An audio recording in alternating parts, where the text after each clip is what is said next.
Welcome back. Let's get you updated on this story. Human rights groups report Iran's dictatorship killed over 2,400 protesters and arrested more than 18,000. And now Reuters is reporting President Trump is weighing military action against Iran as the Pentagon begins pulling personnel out of key U.S. bases across the Mideast. We take you now to a remarkably brave and courageous war journalist. He's Fox News chief foreign correspondent Trey Yingst.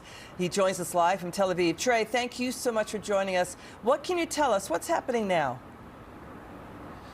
Yeah, Liz, good afternoon. The Middle East remains on edge over the possibility of U.S. action against Iran. Overnight, the Iranians issued a notice to airmen, effectively closing their country's airspace until the morning.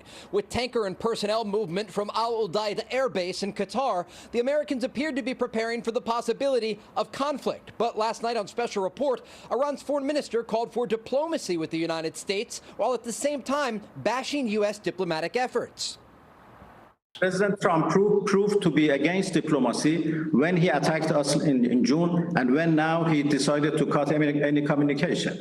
So if there is any real interest to engage into, to promote understanding and to understand what's going on really on the ground, he has to pay attention to the realities and not to the misinformation provided to him by those who want to drag him into another war.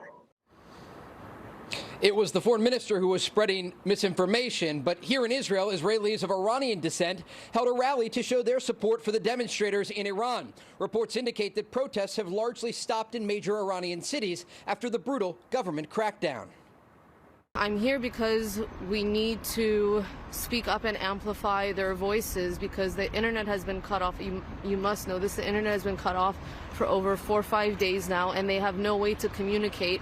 They don't have access to surgery, to hospitals. There is no treatment.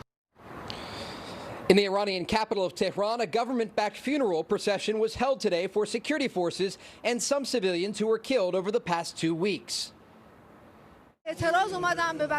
People came to protest against the country's economic situation.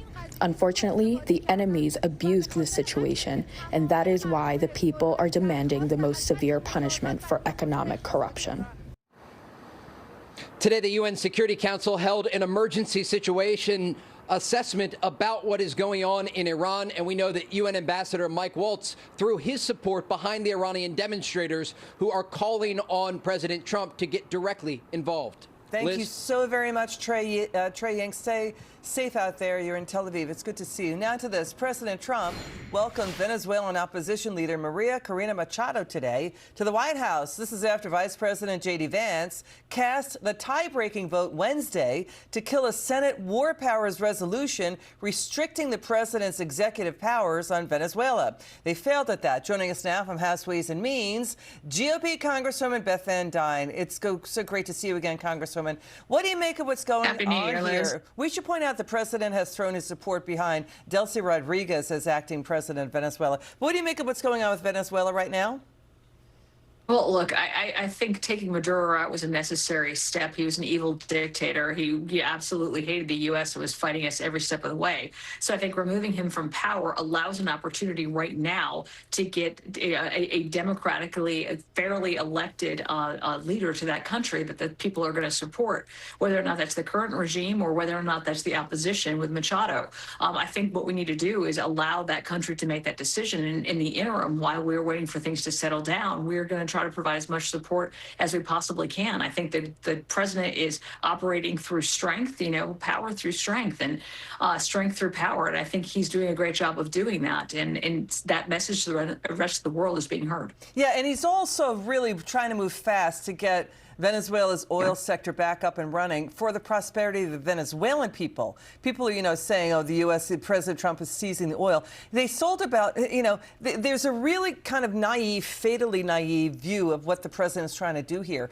All right, so nearly 8 million barrels of Venezuelan oil sold. That's heavy tar oil. It's hard to refine. Valued at about a $500 million sale. That's good news for Venezuela and what the president is doing. There's this big kerfuffle about how it was stowed away in U.S. bank accounts in Qatar.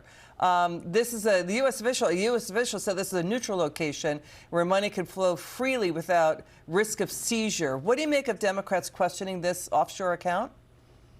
They're welcome to question. I think what you're seeing is a president and an administration that's thinking outside the box. They're saying, how can we protect these dollars that are going to be necessary for this country to be able to survive without, but legally. So I think it's actually, perhaps a stroke of genius. But again, it's thinking outside the box, and it's with an executive order, but it's with the best intentions of Venezuela in mind. And keep in mind, Venezuela has been horrible to our allies as well. Guyana. I was in Guyana not that long ago, and they are great allies of us. They've got $11 billion or 11 billion barrels of oil, and Venezuela was actually threatening their natural resources. So I think taking them out is good for our allies. It's good for the U.S. It's going to be good for the world in general. It's good for freedom, the push for freedom and prosperity in the Western Hemisphere. It's good for pushing back on China and Russia, and much more. Congresswoman Beth Van Duyne from Ways and Means, good to see you. Coming up, this for you.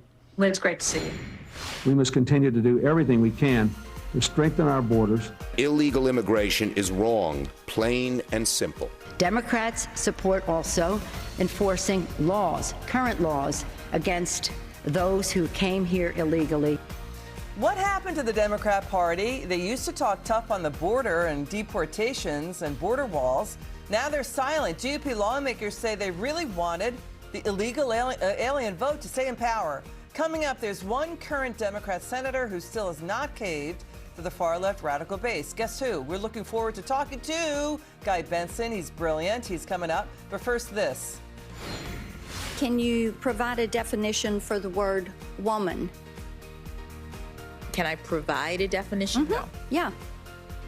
I can't. I'm not a biologist. Cisgender girls, they can play consistent with their gender identity.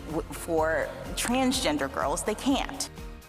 Well, isn't this rich and isn't this dubious? Supreme Court Justice Ketanji Brown Jackson, she claims she doesn't know what the definition of a woman is, but somehow she knows the definition of every far-left gender term in the book. Tonight, we call her out, plus the studies that NIH published that proved men have no place in women's sports. Whatever happened to trust the science? Former Trump Deputy White House Counsel Gene Hamilton will take it on. Please stick with us. We have a lot of show to come.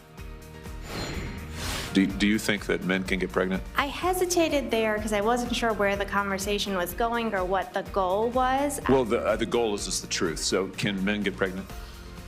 Again, the reason I paused there is I'm not really sure what the goal of the question. Can men get pregnant? I take care of people with many identities, but can men get pregnant?